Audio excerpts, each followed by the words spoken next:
Audio Jungle.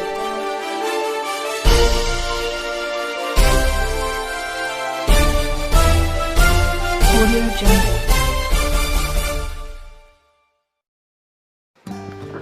All India Majlis-e-Ittehadul Muslimeen की महिला प्रदेश अध्यक्ष एडवोकेट नजमा फातिमा इन दिनों 2 दिवसीय झांसी दौरे पर हैं। झांसी पहुंचने पर बुंदेलखंड अध्यक्ष सैयद सादिक अली के नेतृत्व में उनका भव्य स्वागत किया गया। झांसी पहुंची नजमा फातिमा ने बताया कि आगामी निकाय चुनाव में उत्तर प्रदेश से मजलिस-ए-इत्तेहादुल मुस्लिमीन के लिए बहुत अच्छे नतीजे आने की उम्मीद है। उन्होंने कहा कि बुंदेलखंड में पार्टी का काम इस वक्त बहुत अच्छी पोजीशन में चल रहा है। महिलाओं में कार्य को लेकर पार्टी के प्रति जागरूकता फैलाने के लिए उन्होंने जगह जगह महिला सम्मेलन किए। इसके साथ ही उन्होंने महिलाओं को आगे आकर राजनीति में बढ़ चढ़कर हिस्सा लेने को भी कहा।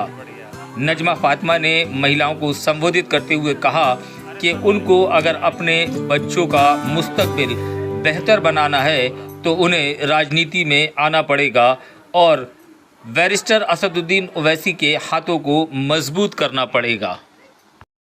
ऑल इंडिया मजलिस-ए-इत्तेहादुल मुस्लिमीन की महिला विंग की प्रदेश अध्यक्ष इस वक्त झांसी दौरे पर हैं।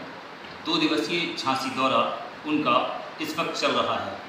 हम उनसे बात करते हैं कि महिला विंग में किस तरह से वो काम कर रही हैं। इसके अलावा जो निकाय चुनाव नज़दीक हैं उसको लेकर क्या तैयारियां हैं और चुनाव में महिलाओं को कितने प्रतिशत तक उनकी पार्टी के द्वारा आरक्षण दिया जाता है। बात करते हैं नाजमा जी से। नमस्कार नाजमा जी। नाजमा जी जो है इस वक्त आप झांसी के दौरे पर हैं और निकाय चुनाव नज़दीक है, तो ये दौरा क्या निकाय चुनाव से संबंधित है या कोई और? नहीं, चुनाव से संबंधित तो है। इसके अलावा मैं पहली महिला सदर हूँ कि महिला विंग इसमें था ही नहीं। ओवैसी साहब और प्रदेश अध्यक्ष शौकत अली साहब ने मुझे महिला प्रदेश अध्यक्ष की जिम्मेदारी दी है। पहली मैं महिला सदर हूँ। मुझे पूरे प्रदेश में एकदम पैरेलल संगठन खड़ा करना है, जितना आदमियों का है सेम वैसा ही। और मेरी जो पोस्ट है ये महिला प्रदेश अध्यक्ष की है, महिला पोस्ट की नहीं है। मतलब एक ओवैसी साहब इतना महिलाओं को इम्पोर्टेंस देते हैं कि उन्होंने एक पैरेलल बॉडी बनाई है।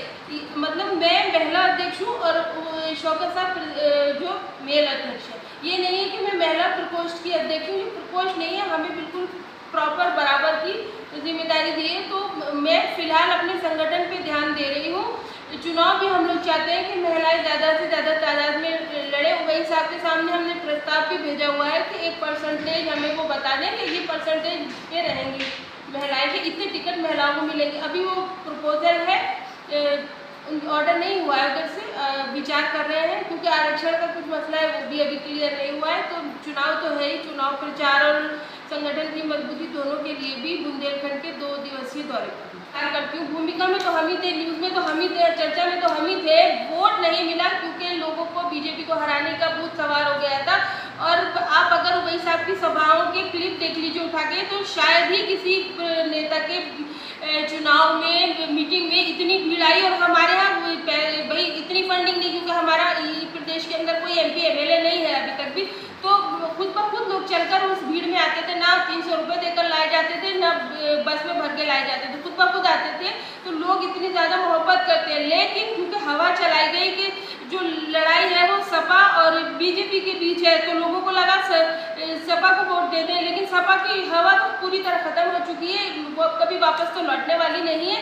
तो इस वजह से ये हो गया हमारे साथ। हमारे अध्यक्ष आदरणीय सादिक भाई साहब, इनके नेतृत्व में बहुत अच्छा काम हो रहा है। अच्छे लोगों को जोड़ा जा रहा है और अच्छे प्रत्याशी भी नज़र में आ चुके हैं। धीरे धीरे उनकी घोषणा भी की जाएगी और हमें पूरी उम्मीद है कि बुंदेलखंड से एक अच्छा रिजल्ट हमें मिलेगा सादिक साहब के नेतृत्व में।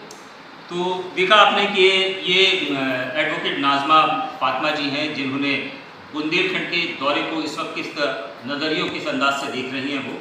उनको लगता है कि आगामी निकाय चुनाव में वो बहुत अच्छा रिजल्ट देंगी। लेकिन ये तो आने वाला वक्त ही बताएगा कि निकाय चुनाव में ऊंट किस करवट बैठता है।